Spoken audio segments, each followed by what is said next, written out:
Започна второто полугодие од учебната 2025-2026 на територијата на целата држава. Од секторот за образование утрово информираа дека наставата е отпочната во сите основни и средни училишта на територијата на општина Куманово навремено без никакви проблеми. Министерката за образование и наука Весна Јаневска денеска рече дека е многу среќна што грипот не достигна такви размери и што учениците може денеска да го почнат второто полугодие од учебната година. Нашите ученици до 15 години има 900 часа помалку од своите врсници во Европската Унија, чии стандарди ние сакаме да ги достигнеме и во кој клуб сакаме да се приклучиме. Но ние, повозрастните и родителите, треба да знаат дека е неопходно да се почитува редот во образованието, со помалку отсуства и голема посветеност да ги постигнуваат целите на учењето и наставата. Знаењето се гради со труд, упорност и меѓусебна поддршка, порача Јаневска.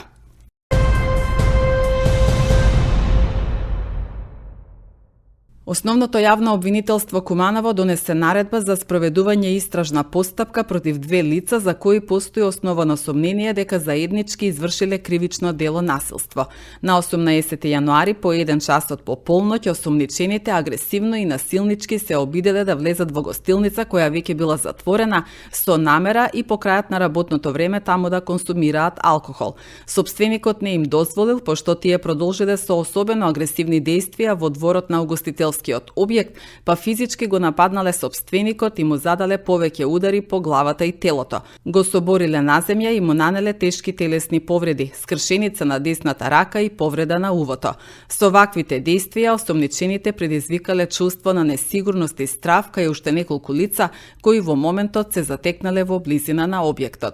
Јавниот обвинител до судијата на претходна постапка од Основниот суд во Куманово достави предлог за определување мерка притвор за двајцата осомничени. Судот го прифати предлогот и им определи притвор во траење од по 30 дена.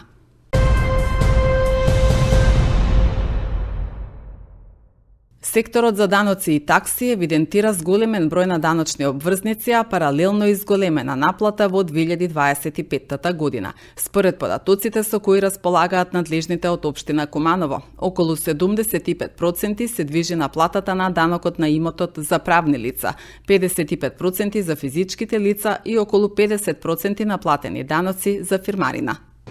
Има зголемување на наплата, секако, нели?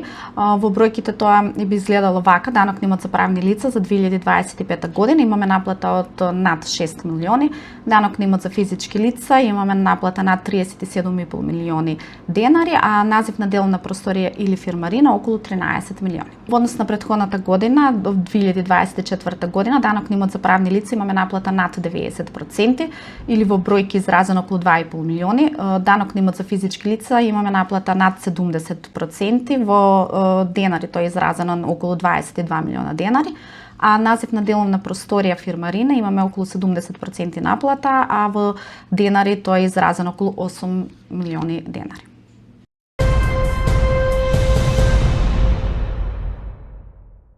Полициски службеници деновиве лишеле од слобода 42 годишен кумановец, постапувајќи по претходна пријава дека на улицата Трст во Куманово физички нападнал 69 годишно лице, татко на неговата поранешна сопруга, и му нанел тешки телесни повреди констатирани во комплексот клиники Мајка Тереза во Скопје, информираат од секторот за внатрешни работи Куманово.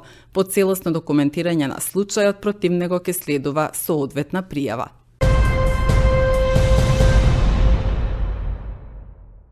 Православните верници според јулијанскиот календар денеска го празнуваат Свети Јован Крстител. Денот се празнува како домашна слава, но и како именден. Во црквите се служи литургија, се сече славскиот колач. Празникот се смета за заштитник на кумството и побратимството. Фрлањето на крст во реките, езерата, басените е еден од обичаите кој остана да се практикува кај нас по повод богојавление Водици. Вчера традиционално по крст се скокаше на неколку локации во градот и Кумановско. Многуте од семејствата во Куманово го имаат земено за куќна слава, така да обично нели се припрема мрсна трпеза, се посетуваат домовите меѓу пријателите, си честитаат за среќа, за здравје, за благосостојба на куќата, на семејството. А инаку главни одбележја на славата се славскиот колач, славската свеќа и пченицата. Славскиот колач представува една општа благодарност на Господ и попот го сече колачот во црква и го прелива со вино, а со самото сечење на погачата се одбележува Христовото страдање, а со прелевање на виното врз колачот, со виното ги чистиме сите наши греови. Славската свеќа пак представува една чиста и невитна жртва за спас и чистота на домаќинот и внесува една празнична атмосфера во самата куќа. Славската пак пченица многуте од населението веруваше дека се спремала за покој на светците, што е погрешно. Таа се спрема за благодарност на Господ за сите земски плодови што ги има дадено. И нормално, најпрвен се послужува на гостите, а подосна трпезата, виното и ракијата. Свети Јован е последниот празник од циклусот на зимските празници и нормално настапува еден период на нови празници, пролетен циклус на празници, со кои што ќе бидат изведувани агрономагиските обичаи за среќа, напредок на семејството, бериќет на година, кои што биле подпомогнати од обичаите, обредите и ритуалите кои беа изведувани во циклусот на зимските празници.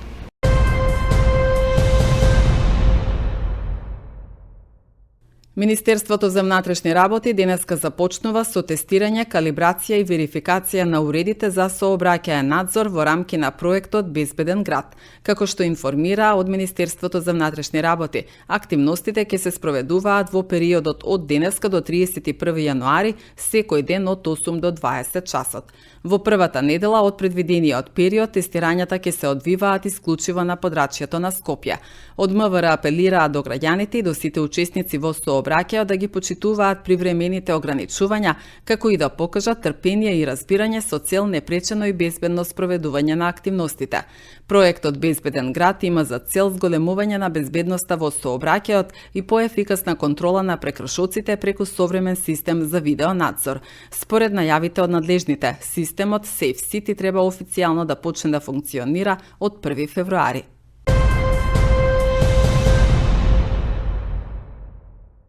Министерството за внатрешни работи соопшти дека на 19 јануари во 16 часот и 30 минути полициски службеници од секторот за внатрешни работи Куманово лишиле од слобода 34 годишен кумановец. Според МВР, при претрес во неговата викенд куќа во населбата Перо Чичо извршен со судска наредба, биле пронајдени и одземени бела прашкаста материја и дигитална вага. Тој бил приведен во полициска станица и по целосно документирање на случајот против него ќе следува соодветна пријава.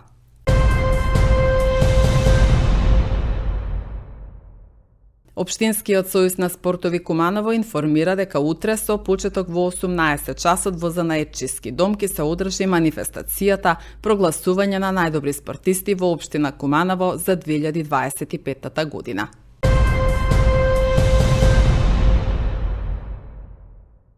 Пчеларското здружение Пчела Куманово продолжува со едукацијата на членството. На 22 јануари во 18 часот во салата на Занаетчиски дом предавач ќе биде Душан Чорбиќ од Скопје на тема Технологија со ЛР кошница и пчеларски искуства од Нов Зеланд. Се работи за искусен и врвен пчелар кој пчелари со над 250 кошници. Председател е на Пчеларското здружение Матица Скопје и подпредседател на Пчеларската федерација на Македонија, соопштија од Пчеларското здружение Пчела.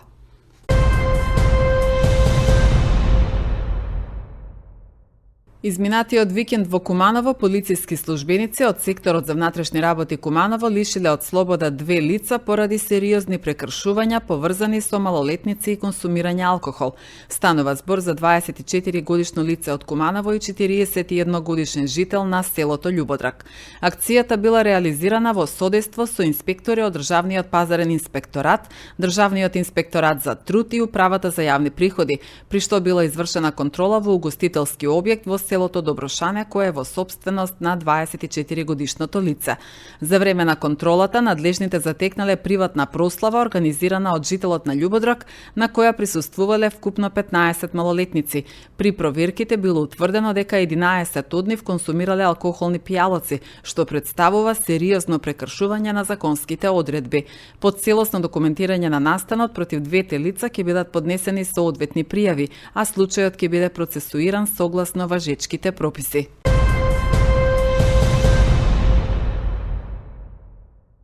Царински службеници и мобилни царински тимови открија неколку обиди за шверц на разна стока и неколку обиди за криумчарање на поголеми суми на непријавени девизи. Според Царинската управа, 13.900 евра, 3 златни монети и една златна плочка од околу 90 грама се откриени од страна на мобилен царински тим кај двајца патници кои се пријавиле за излез од државава на граничниот премин Табановце автопат. Во друг случај, на влез на граничниот премин Табановце се пријавил патник кој со себе имал царински документ, но при контрола од страна на царински службеници во багажниот простор помеѓу пријавените музички инструменти пронајдени се и 4 парчиња нови звучни кутии, употребувана електрична гитара и употребуван модул за електрични тапани, кои не биле опфатени во царинскиот документ, а патникот не ги пријавил.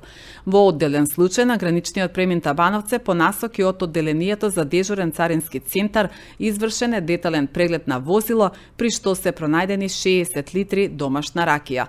Од страна на возачот пријавени биле само неколку мали канти со сирење и патнички торби, а ракијата која била во пластични шишиња и туби е откриена во задните врати под тапацирот, во кровот, под хаубата и во патнички торби.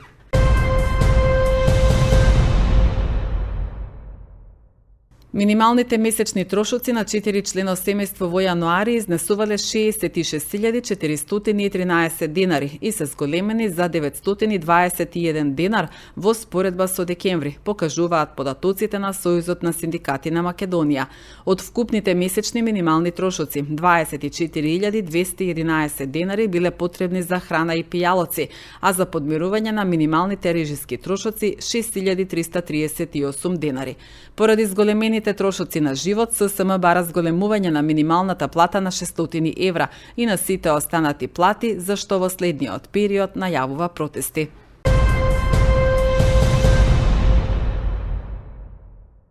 Цените на бензините и на дизелот од ноќеска на полно ќе се зголемат за 1,5 и за 2 денари, соопшти регулаторната комисија за енергетика. Од ноќеска на полноќ максималните цени на нафтените деривати ќе изнесуваат. Моторен бензин Евро Супер БС 95 ќе чини 72 денари за литар. Моторен бензин Евро Супер БС 98 74 денари за литар. Дизел гориво Евро Дизел 66,5 денари за литар. Масло за горење екстра лесно ќе чини 66 денари за литар и мазутот 32,98 денари за килограм.